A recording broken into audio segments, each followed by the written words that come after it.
ધોરણ 12 આંકડાશાસ્ત્ર માટેનો ખૂબ જ અગત્યનો વિડીયો છે. સ્વાધ્યાય 3 આપણે વિભાગ ડી જોતા હતા.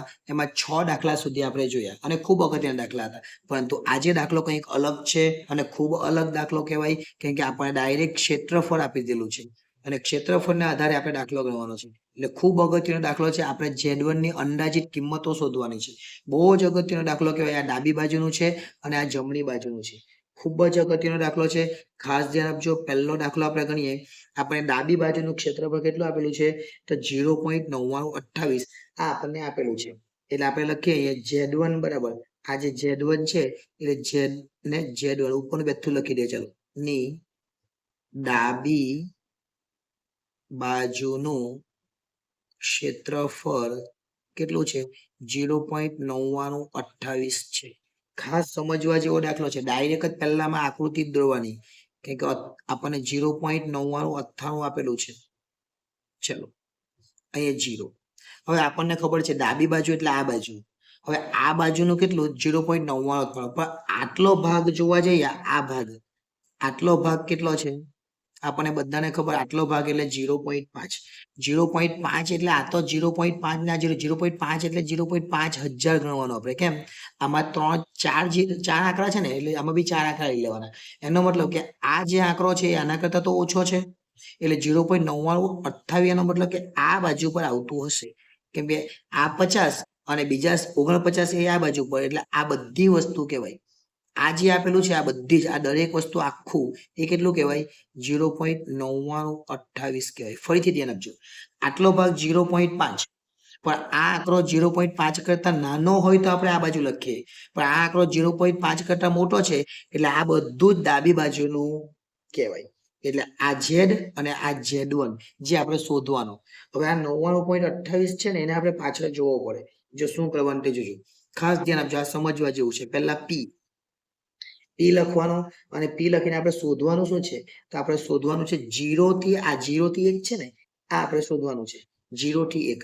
એટલે આપણે લખવાનું 0 લેસ ધેન Z અને લેસ ધેન Z1. અહીં Z1 છે.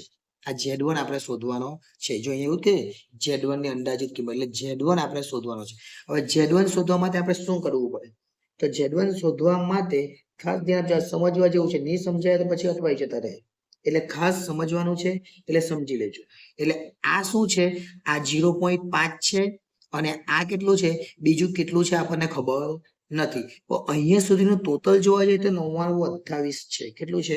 9928. એટલે અહીંયા 0 થી Z1 આપણે શોધવાના છે, પણ આખું પહેલા લખવાનું. આખું કેટલું છે? અહીંયાથી લઈને ઇન્ફિનિટી થી Z1 સુધી. એટલે પહેલા ઇન્ફિનિટી થી Z1 લખીએ. અહીંયા માઇનસ ઇન્ફિનિટી છે, પછી Z અને પછી Z1. અહીંયા Z અને પછી આ બંનેમાં less than is equal to પાડી દે. બરાબર? આખું આટલું આવી ગયું. આખું આટલું આપણે આ શોધવાનું છે. એટલે આટલું અલગ હોવું જોઈએ. આટલું અલગ હોવું જોઈએ. અને એટલું અલગ કરવા માટે આપણે આમાંથી આ કાઢી નાખવાનું. એટલે આ 0.5 ને કાઢી નાખવાનું. અને 0.5 એટલે કેટલા? આ ઇન્ફિનિટી માઇનસ છે અને આ ઇન્ફિનિટી પ્લસ. ઓકે, તો અહીંયાથી લખવાનું હોય P પાછો ઇન્ફિનિટિવ છે પણ minus infinitive less than Z less than 0. હવે ધ્યાન આપજો. અહીં આવું કેમ કર્યું? આખું એટલે એમાંથી આટલું બાદ કરી નાખવાનું તો આટલું મળી જાય. જોજો હવે આખું કેટલું? તો આપેલું છે 0.9928. એમાંથી આટલું બાદ કરી નાખીએ, જે આપણને ખબર છે 0.5. આ 0.5 ને બાદ કરીએ એટલે 0.4928 આવે, જે આ છે. આટલું જે છે આ એ 0.4928 છે. ખાલી આટલું જ. અને આ જો મળી જાય તો આપણને આ મળી જાય. આગળના દાખલામાં શું હતું? આપણને આ ખબર હતી અને એના આધારે આપણે આ પાછળ જોઈને લાવતા હતા. અત્યારે આપણી પાસે જવાબ છે, આપણે આ લાવવાનું છે. એનો મતલબ આને આપણે પાછળ શોધવાના. 29, 49, 28 ને આપણે પાછળ જોવાના. આપણે જોઈએ 49, 28. જો અહીંયા 4 ની લાઈન છે, આ 4 ની લાઈન છે. 49, 28 અહીંયા જોઈએ. આ 47 છે, આ 47 છે, અહીંયા 48 છે. 49, 28 ક્યાં આવે? તો જો અહીંયા આ બે ની વચ્ચે આવ્યા. 28 તો છે જ નહીં, આ બે છે. 49, 27 અને 49, 29 આ બે છે. 49 28 શોધવાના, 28 તો છે જ નહીં. આ બે વસ્તુ છે. આ ક્યાં આવી? 2.4 માં આવી. પણ 2.4 માં ક્યાં? તો જોજો ખાસ ધ્યાન, 2.4 માં 0.4 માં 2.4 માં 0.4 એટલે 2.4 જોજો ધ્યાન આપજો 2.4 અને એમાં પાછા 0.4 2.4 અને પાછા 0.4 એનો મતલબ કે 2.44 કહેવાય. અને બીજી રકમ કા તો 0.5 માં એનો મતલબ કે 2.45 કહેવાય. એટલે એક રકમ 2.44 માં અને એક રકમ 2.45 માં. હવે આપણે લખવાનું કેમ તે જોયું. અહીં લખવાનું કોષ્ટક પરથી ખાસ ધ્યાન આપજો, અહીં લખી દેવાનું કોષ્ટક પરથી આ ઉલટી રીતે જોયું એટલે કે આપણે ઊંધું જોયું છે. કોષ્ટક પરથી આપણે જોયું તો આપણને બે ક્ષેત્રફળ મળ્યા. એટલે કેટલા ક્ષેત્રફળ? તો આપણે લખવાનું ક્ષેત્રફળ એક જે મળ્યું એ લખવાનું અને ક્ષેત્રફળ બીજું એટલે ક્ષેત્રફળ લખવાનું અહીંયા ને પછી અહીંયા Z1 લખીએ અથવા Z2 ની કિંમત. ઓકે, ચલો ક્ષેત્રફળ કેટલું? તો ક્ષેત્રફળ છે આપણું 0.4927 એક જે મળ્યું તે અને એની કિંમત આપણને 2.44 મળેલી. બીજું જે આપણને મળ્યું એક ક્ષેત્રફળ 0.4929 મળ્યું અને એની કિંમત આપણને મળી 2.45. ઓકે, હવે આપણે શું કરવાની? સરેરાશ કરવાની. એટલે કે આનો સરવાળો કરવાનો. આનો શું કરવાનો? સરવાળો. એટલે અહીંયા લખવાનું સરેરાશ. આ બેનો સરવાળો કરવાનો. આ બેનો સરવાળો કરીએ એટલે 0.4928 આવી જાય. સરવાળો કરીને ભાગ્યા 2 કરવાના એટલે 4928 આવી જાય. અને સરેરાશ એટલે હું આ બેનો સરવાળો અને ભાગ્યા એટલે 4928 આવી ગયા. 4928 એટલે હવે આ બેનો સરવાળો કરવાનો અને ભાગ્યા 2 કરવાના એટલે 2.445 આવે. કેટલા આવે? 445. હવે આપણે આ ત્રણમાંથી કઈ કિંમત આની નજીક છે જોવાનું. પણ ડાયરેક્ટ જ આપણે નજીકની વાત નહીં, ડાયરેક્ટ જવાબ જ મળી ગયો. કેટલીક વાર આપણને જવાબ નહીં મળે. અહીં તો 4928 બેઠા મળી એટલે આપણો જવાબ કેટલો આવે? 2.445 એ જ આપણો જવાબ આવે. અને આ જવાબ એ આપણો ફાઇનલ જવાબ કહેવાય. એટલે આપણો Z1 બરાબર લખવાનું. Z1 બરાબર એ માટે કઈ લખી દેવાનું 2.445 એ આપણો જવાબ. અહીંયા દાખલો પૂરો. બીજો દાખલો કરીએ એટલે વધારે સમજ પડે, એ પણ જોઈ લેજો. હવે જમણી બાજુનું ક્ષેત્રફળ 0.0250. ફરીથી આકૃતિ દોરવાની. આપણે બીજો દાખલો છે, આકૃતિ દોરીએ. જો જમણી બાજુનું પૂછેલું છે, ખાસ ધ્યાન આપજો. અહીંયા 0 આવે અને 0.0250. 250 એનો મતલબ કે આ 5 કરતા ઓછું છે. આ સમજો કે 500 છે.